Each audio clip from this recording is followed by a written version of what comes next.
Welcome back, WNST, Towson, Baltimore, and BaltimorePositive.com. Still broadcasting in high definition, mono sound at AM 1570 on your radio dial. Make sure if you're out at Coons Baltimore Ford buying a car, first thing you do, Dennis, when they drive off the lot is what?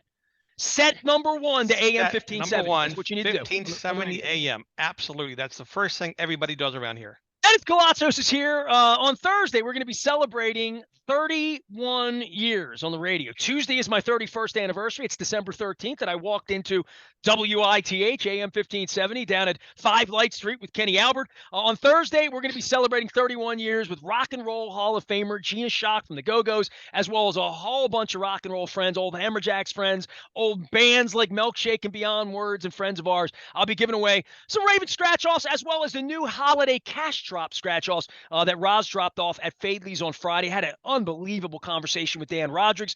It's been a very momentous week, Dennis.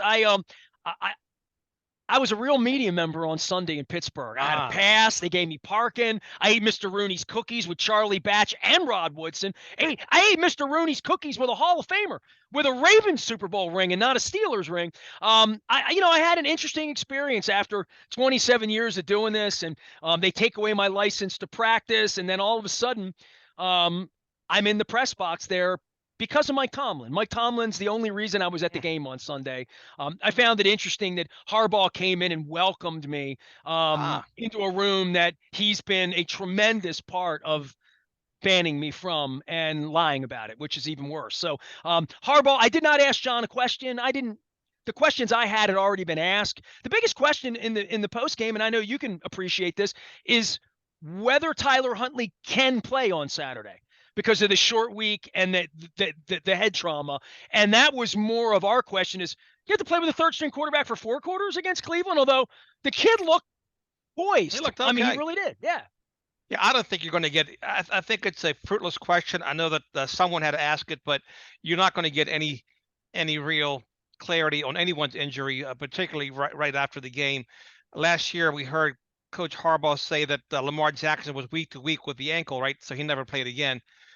So I don't know how much confidence I have in what comes out of the Ravens machine there in terms of player health and whatnot. But hey, I want to hear about your. I saw you tweeting at the game. I saw your pictures. You're in the press box. You're eating the cookies. It's really odd that you're welcome at a opposing team's stadium, particularly the Pittsburgh Steelers, and you can't even attend a game as a journalist that you are at M&T Bank Stadium. I went up with Luke. We met in Breezewood, jumped in the car. Now, the interesting thing is I knew I was getting in because I had been on the phone with the Steelers PR people, and the Steelers PR man, the lead guy, I want to give a little love to him. His daughter was involved in a really, really horrific hit and run a week and a half ago. She's in a coma, she's fighting for her life. This is the Kevin Byrne or the Chad Steele of the Steelers. The vice president, his name is Burt Lawton. He's a wonderful human being. He was not at the game on Sunday. All of us lump in our throat. It's hard for me to talk about it because I know Burt well. But his team took care of me, and they reached to me on Thursday and Friday and said, Coach wants you in the press box. Coach wants you doing your job. Do you need a parking pass? I'm like, nah, Luke already has a parking pass. So we park right by the Taco Bell, right up the hill with the ins and out, up Allegheny Avenue, by the confluence. And the new name, all the ketchup bottles are gone and the mustard bottles are gone, So the interesting part for me is, and this is a human issue, right? When the Orioles did what they did to me in 2006, every Oriole person I knew, longtime front office people, they all unfriended me on Facebook. They all unlinked me in. None of them are allowed to know me in the Angelos family. Like literally anything good that they would ever say about me would get them fired, right? Or get them in trouble, or their perception is they cannot afford to be even remotely aligned in any way with me. Ravens, I've been at this 26 years. I know everyone there was one dude with Eric DeCosta that I didn't recognize. I had to look at his badge and say, who's that guy? And I thought I can look his picture up on the website or whatever. I didn't know who he was. I still don't know who he is. But there were 20, 25 non-uniform personnel that work for the Ravens and with the Ravens, not one of them looked at me. Not one of them came up and said, "How are you? How's your wife? What the team's Nothing. doing's wrong," or like even out of the side of their like And these are people every you know. person that worked for the team refused to look at me or speak to me. These are people you know. You've spoken to before. Oh my God, these are people that I've Understood. gone to football games with for 20, 25 years. I mean, I'm lying. I'm lying. I'm lying. I'm lying. Let me say this because I would be remiss in saying this. I pee a lot during the game and I got a bad back and I move around during timeouts. I like to stand up, move around. I went back to the bathroom in like the third quarter maybe it's the end of the third quarter. And I went back to pee and Ozzie Newsome and I were the only two people in the bathroom. And Ozzie said, "Hi, Nestor." Hmm. So I am wrong. I said that Okay. earlier that nobody said hello. I had to think about it. Ozzie Newsome said hello to me. He Okay. acknowledged that I exist and my name and who I am. No Well, one else in the entire franchise. And when we parked the car and we're walking down by the Taco Bell down Allegheny Ave, it's 2 blocks, and there's always fans everywhere in those jailbird goofy outfits they have and all that. And I thought of Stedman for a minute, but what I really thought was David Modell. I thought, hmm. what would David Modell make of the Pittsburgh Steelers welcoming me into their stadium and I can't be welcome in the facility of a team that I've supported for 3 decades? Like, none of it makes any sense. It's juvenile, it's immature, it's all of the above. I went and did my job. I wasn't there to create a storm. I could have asked John, "Hey, what's it like to ban a guy's press?" I mean, I could have done anything to make a fool of myself and have you leave your sponsorship with me and everybody abandon me. I just did my job, man. I just did my job like I always do. But it shouldn't be this hard to do my job. I mean, I'll just say that straight out. And I've had a lot of people in the legal community tell me that it should not be this hard to do what I have done for a living, that they're taking that away from me.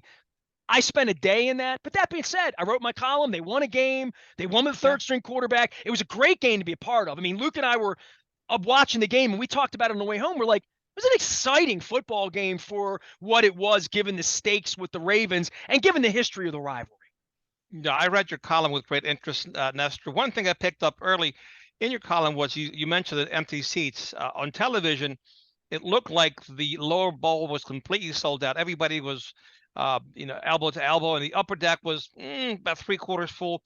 And the club level, as usual with many stadiums, half empty. I guess half those fans are inside drinking and watching the game on TV. But how many empty seats were there? The announced crowd is 66,000. I would Right. say there were 6 to 8,000 empty seats most Okay. of the day. I mean, 10%, 15%. I mean, they're so yellow. The seats are Right. so yellow. They're so bright. You know, they that. But I would say this, Dennis. That's not unusual to Pittsburgh. Even in the years that they're good, they have more no-show empty seat. It's never a tough ticket. I did go online at 12:30 to see what it cost. Here, the tickets have been 10, $15 to get in. They were 30 there to get in Okay. But at still. 12:30. If I thought of you actually. I thought, well, if Dennis and some buddies drove up here, they could get in for $30. It was a $30 kind of ticket to get in, and there were a significant amount of the empty seats. Really, was the end of the game. People left early. Like it That's was a amazing. That's 6 point amazing. game. They left her. Like Yeah. Well, same thing at the Emmerton Bank the week before. And so two of my guys that I work with, they actually drove up Saturday night and stayed there. They were at the game. They sat in the first row right behind the Ravens' bench, and they just came in today just gushing, about what they saw. They love the atmosphere, and they could hear the players talking and dropping F-bombs, and they were amazed how animated Ronnie Stanley was, for instance. But I got good feedback from my guys. well, the Ravens players were dancing to Renegade, Yes. and then went out and went 99 yards. So it was a monumental effort for what it was, and to speak to the team, and I'll talk to you more on Thursday. Dennis Koulatsos is here, Coons Baltimore Ford. He'll be here on Thursday from 3 until 5, getting you ready for the game, and then Sunday we play on Saturday. He'll be back on Sunday morning.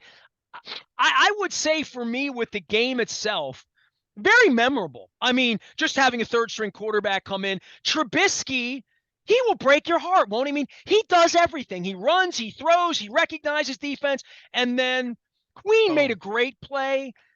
But he threw passes that you cannot throw in this league if you want to be a winning you want to be a winning quarterback. I mean, but he has all the skill set. And really, he was the best quarterback in the stadium on Sunday, not named Lamar, right? He was, but he reminded me of Kyle Bowler at times, right? Big arm, but just threw the ball at the wrong place at the wrong time. So that's what I saw out of Trubisky. In fact, when Pickett went out, I tweeted out, I'd rather see Pickett, I think, than Trubisky, because Trubisky is a veteran, accomplished NFL quarterback, where Pickett, he still has some things to learn. He looked like he was out of his element. He looked a bit shell-shocked, and I thought the Ravens would pick him off a couple of times. But then again, they were all over Trubisky in the red zone. I thought the Ravens would win if they would limit their turnovers and run the ball effectively, and it did just that, and they still almost lost. Well, running effectively, let's talk about that, because after I left the press conference with Harbaugh and Roquan Smith came on, and I'm like, I'm going in the locker room, talk to some other guys, because I even had to say to Sandusky as I walked out, I'm like, the locker room open. I haven't been in a locker room in 3 years, like literally since before the plague, because they shut the locker room and then they threw people like me out. I went in the locker room and I talked to 5 or 6 players. And I introduced myself to Calais Campbell. He's like, I know who you are. I did your show at the Super Bowl 10 years ago. And I'm like, Nice. thanks, dude. Appreciate that. What a great guy Calais Campbell is, right? And they don't win without him blocking that field goal yesterday, too. Let's not overlook that fact. But running the football, I was in there with Ronnie Stanley, and obviously seeing J.K. Dobbins even admit that he got caught in a way that he never would. He looked gimpy. I mean, it's crazy that he ran 60 yards as gimpy. He was never a burner. He's the kind of guy that can rip off 30, 40, 50-yard runs, but he was never a true burner. So I don't know. Even at 100%, I don't know if he would have still gotten to the end zone. But never mind that. He looked very, very good, though. The touchdown run was excellent with that second effort he made. Well, and having Gus Edwards back, having him back, but Ronnie Stanley, just a difference maker, and getting guys healthier. So all the guys I went to in the locker room, right? Linderbaum, Kyle Hamilton, Ronnie Stanley, all of these guys have missed. Had I been in the locker room every week, they wouldn't have been there a lot of the weeks, right? Like the notion that they are getting healthier. Now, Lamar is question mark with a giant red question mark for them for whether he's week to week, as Coach Harbaugh would say last year, or whether it's a PCL, and we might not see him till Cincinnati, or we might see him here on New Year's Day against Pittsburgh. But the notion that they're getting healthier all the way around, and that they ran the ball the way they did, and that the defense, you see Marcus Williams out there running around, Hamilton's out there, looks healthy. I don't know about Peters, and Humphrey had a horrible day on the backside as well. But getting the full complement of all of their players, the way, as I said all last year, the way Eric DeCosta dreamed it up, the way you dream it up in April and May and June and free agency and how you're going to spend your money and who your rookies are and how they're going to get on the field, they are sort of rounding into form in that way of having their best players potentially be ready for Pittsburgh on the 1st, Cincinnati on the 8th, and then assuming they win this week, beat Atlanta. I mean, once they start getting up to 11 wins, they're making the playoffs. Then it's about, are we going to get a home game the first week? And that's going to be about beating Cincinnati on the 8th. But I am getting more bullish on the fact that they can give themselves a representative fight to go beat Cincinnati, Buffalo, Kansas City, which they're going to have to do in some sort of order there in January, that they could have, that at least they're not going to go out there and lose because they don't have their players. And you could say a Bateman in the passing game, and Luke will talk till he's blue in the face about that's the part of beating Buffalo and Kansas City, that you can't throw the ball, that they're not going to throw the ball well. They don't need to if they're running the ball as well as they did at points on Sunday. Well, I also think that another big point is they ran the ball effectively with that Lamar Jackson being in there. He makes that running game go with the RPOs and whatnot. So when you can sit there with a third string quarterback, a rookie, and the other team knows, Steelers knew that the Ravens were not going to pass the ball. Everybody in the stadium knew, everybody watching knew they're going to run the ball, and they still couldn't stop it. That was the scariest element about this Ravens rushing offense, because the Steelers, I mean, they play good defense. They've got some really, really good talented players on the defensive side of the ball. Dennis Koulatsos is here. He will be here on Thursday, getting you ready for a Saturday afternoon kickoff. So the game on Sunday, it's the first day that I only watched the Ravens. I spent 9 hours driving up to Pittsburgh through Breezewood and back, on the day. My back's holding up nicely, but I didn't get to watch a lot of football. I watched the end of the night. I watched Herbert do his thing, and he, again, there's another guy. Didn't look healthy a month ago. Looks healthy now. I know I'm wearing the Chargers Coonsford, powder blues, the Lance Allworths. But when you're talking about teams being a factor in January, I mean, Josh Allen gets hurt. The Bills aren't winning anything, right? I mean, if Lamar Jackson can't post up, the Ravens aren't winning anything. So having your best players be ready, December 11th, 12th, 13th, 14th, 15th, I start to feel better about the Ravens, especially walking around the locker room, realizing they're getting healthier at a time in the year when they need to. And they won a game. I mean, any win in Pittsburgh. I mean, Justin Tucker's given that pregame speech about you're not really a Raven until you beat the Steelers in Pittsburgh and whatnot. I felt that in the locker room amongst the young guys. I certainly felt it with Patrick Queen, a guy who's hadn't beaten them and has been here a couple of years, that this was, I hate that monkey on the back type of thing, because this was a diminished version of the Steelers. Obviously, look at their record, but there is something about that stripe and these AFC North games being what they are, and this gauntlet of 4 and 5, where the teams that want to wreck your season, Cleveland, Pittsburgh, are in a position to do it. And what about Roquan Smith, Nestor? How does this team, I mean, 3 or 4 games into his career as a Raven, how do they not sign him? How do you not extend Roquan Smith? I mean, the guy is a monster. He's elevated that defense, had a pick again against the Steelers. When he hits ball carries, they tend to go backwards. Steelers held to believe 48 yards rushing, and they were rushing for well over 100 yards the last 4 or 5 games. What a difference maker Roquan Smith has been. Absolutely. And again, that speaks to the cost of making a deal that, Ozzie never made those kind of deals. Nobody in football made those kind of deals. And to say, well, he's a rental and we gave up some draft picks, and if we if we lose him, we will recoup that pick in the 24 supplemental. We'll get a sandwich, 3rd, 4th round pick, whatever it's going to be for him. They have a lot of offseason. I mean, it's too early for this for me, Dennis. I mean, I started this with Luke this morning. Already, he's like, hey, Marcus Peters, pending free agent, and J.K. Dobbins, and they have guys playing for money. I don't think there's any doubt about that. But they really have guys now playing for a Super Bowl because they're in this smell it period. It's late in the year. Half the guys on this team were either too hurt to be on the field this time last year or too hurt at some point in the last 12 weeks to get on the field. I mean, this has been a tough year. I think tough 2 years for the infirmary part of, well, we get this guy back, but we lost that guy. We're getting this guy back, and we lost that guy.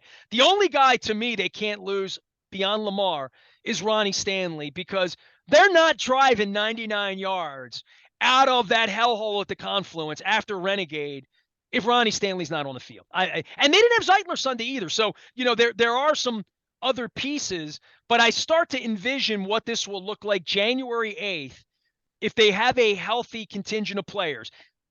Williams, Hamilton, more bodies on the back end, the JPPs and the Houstons and the Owas and Bowser getting some sort of pass rush together. So the only one that I've written off is Bateman, right? He's not playing. But and at various points, I wrote off Gus Edwards. We all wrote off Ronnie Stanley twice, 3 times, 4 times. Like, these people that we have written off or thought, like with Williams, he's not coming back. I thought when Dobbins got scoped in October, if you would have told me he'd be playing winning football on December 11th, if you would have told me that a month ago, I would have said, I'll believe it when I see it, because that's the way I am with all these injuries. But being in that locker room and seeing the guys that have been on the injury report be there in December, and they're 9-4, and they're winning games they easily could have lost with Calais Campbell's fingers, Mitch Trubisky not being Mitch Trubisky. They've had some good fortune here the last couple of weeks. The sun's shining on John Harbaugh a little bit right now. Well, as you look at the NFL scores every week, Nestor, you realize it's a week-to-week league. Anything can happen. Anything less than your A game exposes you to a loss. And even when you run the ball for over 200 yards and you limit your turnovers, and you still are right there on the brink of disaster, right? So Ravens a 2.5-point underdog to the Browns. Certainly not a scary trip. Defense and running game, those two elements travel very well, Nestor. 2-point dog in Pittsburgh won the game, I right? like it. I like it. They can run the ball and they can play defense and special teams. All these things go together hand in hand. And I'm disappointed Lamar won't be able to play up against Deshaun Watson. I know he was looking forward to that matchup. Well, he'll have more chances to do that if he signs a longer term deal here. I If think Deshaun Watson's going to be there no matter what. And, this is a great – because I was going to bring this up with you about Deshaun Watson. You and I spent a lot of breath in the offseason talking about that criminal and the league and teams wanting him and guaranteed money and Jimmy Haslam and what it means to Bisciotti and Lamar's money. Addition by subtraction, subtraction by addition, right? Like they were probably better served with Jacoby Brissett as their quarterback, right? I mean, as opposed to this transplant guy that every guy in that locker room has had to go home to their mother, their wife, their sister, their girlfriend, and they're like, "Oh, that's your guy. Is that your guy? That's a guy that's your quarterback. Oh, okay. So I think that's a different thing. And clearly the Browns aren't making the playoffs this year. So all they have there is let's wreck the Ravens this week. And this short rest, it's going to create longer rest for Atlanta this week. But the biggest question in the locker room as Harbaugh was coming in, and he said to me, Harbaugh acknowledged me. He looked at me. He said, "Welcome. Welcome." That's what he said to me. And I said to him, yeah. Yeah. Was it the ghost of Nestor J. Aparicio? Was he there in the flesh, right? That's what they were all asking themselves. How did you get in? How did you get there? I don't know if they even know. I don't know if Chad Steele called the Steelers PR people. And I honestly, I gathered this from the Pittsburgh media that I talked to. And I gathered this from the Steelers people that I talked to. The organizations don't like each other. Like I like beyond Harbaugh, V. Tomlin, and whatever. Oh, yeah. And the organizations are not sort of kind of friendly here and again. I just think I showed up with a press pass, and there's the Ravens people will find out how I got in when they listen to the show, because I don't think Chad Steele really knew how I got in. I mean, I obviously he knows the Steelers gave us a pass, but I think they think my relationship with Mike Tomlin's not real. You know what I mean? Like that he and I don't text each other once a month all the time, because we do. And we always have from the time we met each other. I don't think a month has gone by where Mike Tomlin and I have not exchanged a pleasantry of some kind. And don't try to get together. Like when there's a concert in Pittsburgh, sometimes he'll text me and say, "Hey, we might go to the Red Hot Chili Peppers. You want to come up?" Like literally, these kinds of things have happened over the course of time. He was going to go to the Stone Show with me last year till my back blew out. So I don't know. The relationship is weird, but Tomlin's not using me to get even with Harbaugh. He didn't expect them to throw me out. And when they threw me out, he said, "Well, you're coming to Pittsburgh. You want to come to the game?" I'm like, "All right, here we are." So that's how I wound up. Perhaps you can get a press pass to the Browns and to the Bengals. That'd be great. I know people who know Kevin Stefanski, but I don't have a flight to Cleveland this week. I got you. I think the Cincinnati games, I want to go, right? So I'm going to book a flight. And if the Bengals turn me down and maybe Marvin still has friends there with the Brown family. I don't know. But I'll say this, and I'll say this just from the heart. I mean, you've known me a long time. I love you. You love me. You support my station spiritually, financially, with great conversation, all of that stuff.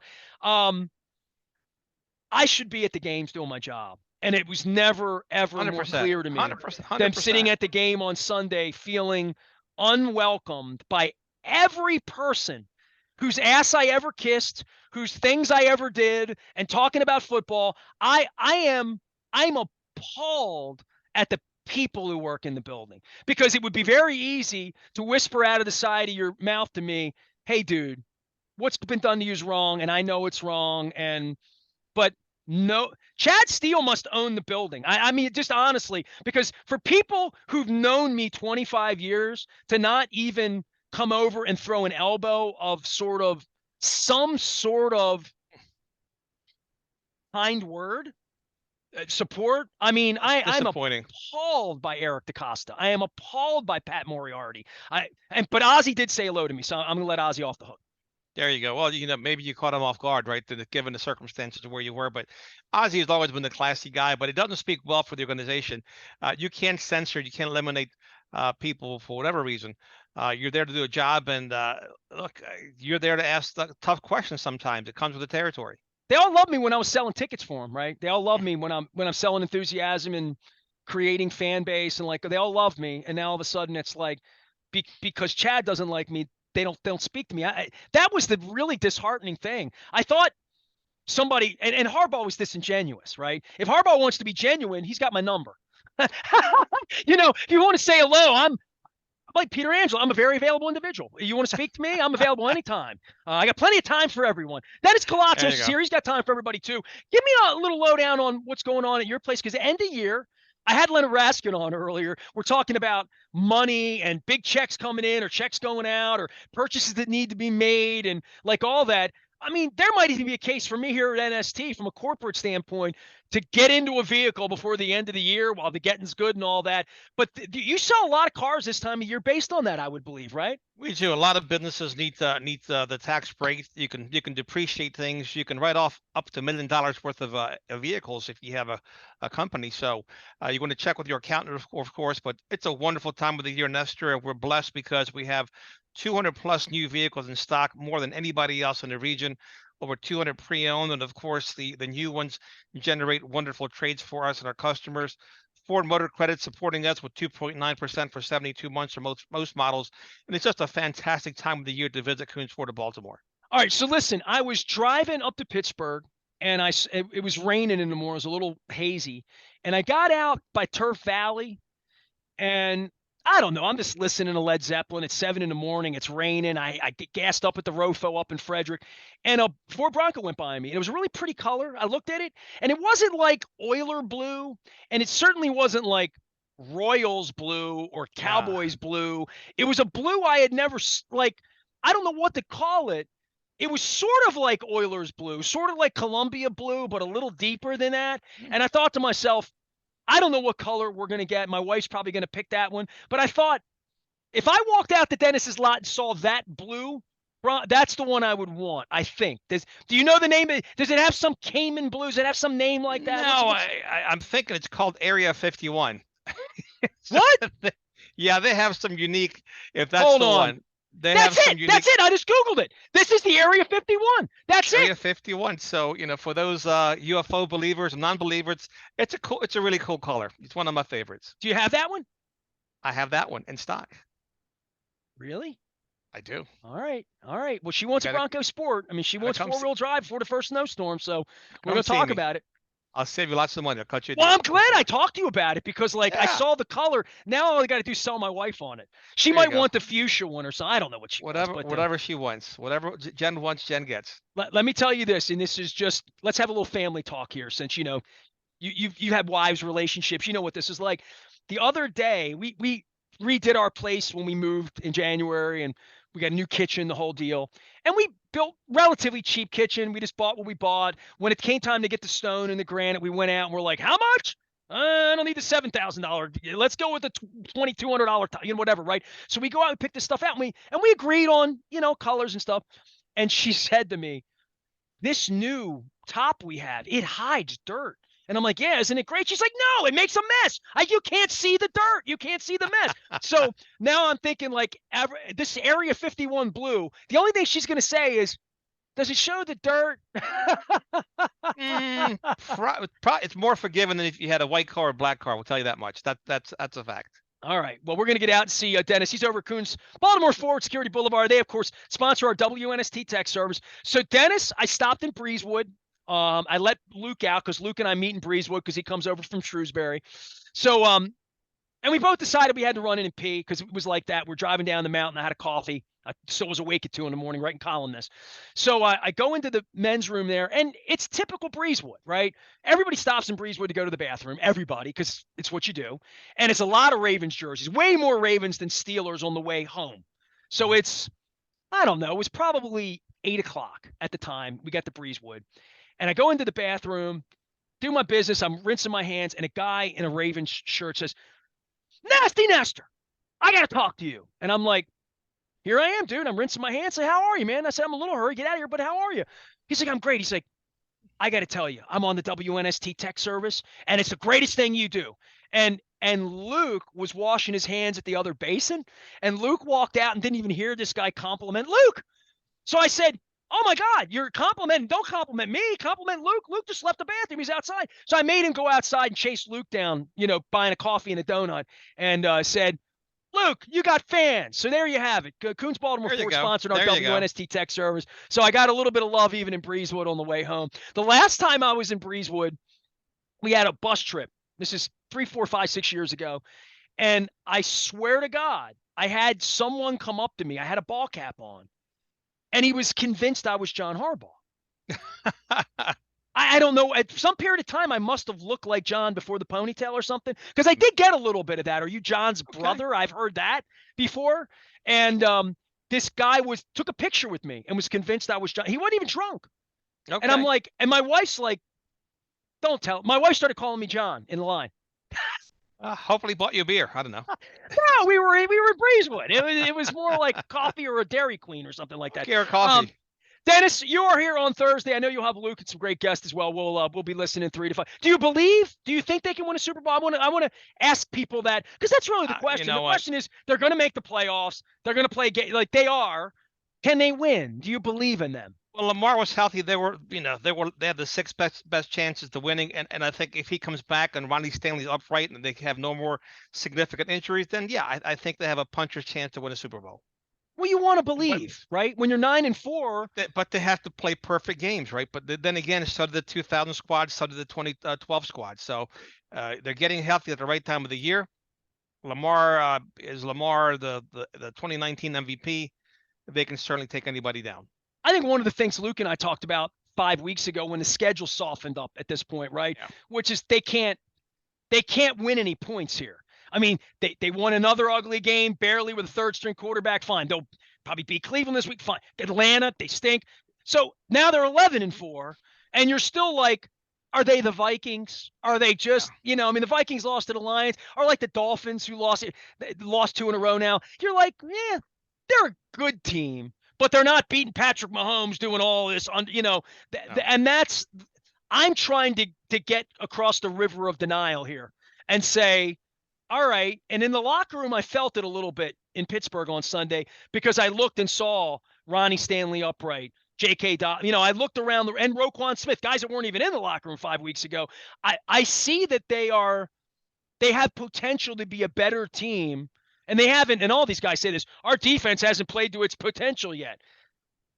Okay, maybe they do round into form. And Luke is always the first one to say, hey, this time 10 years ago, they were firing Cam Cameron and Flacco was planking, and 8 weeks later, we're having a parade here. So things are possible. You never know. I believe. Do you believe? Dennis Koulatsos is here. He'll be believer 3 to 5 on Thursday, doing the Sunday Sports Voice and driving you home here at AM 1570. Area 51 is the color. I don't know why I asked that question, but now I know the answer. I'm Nestor. We are WNST AM 1570, and we never stop talking Baltimore positive.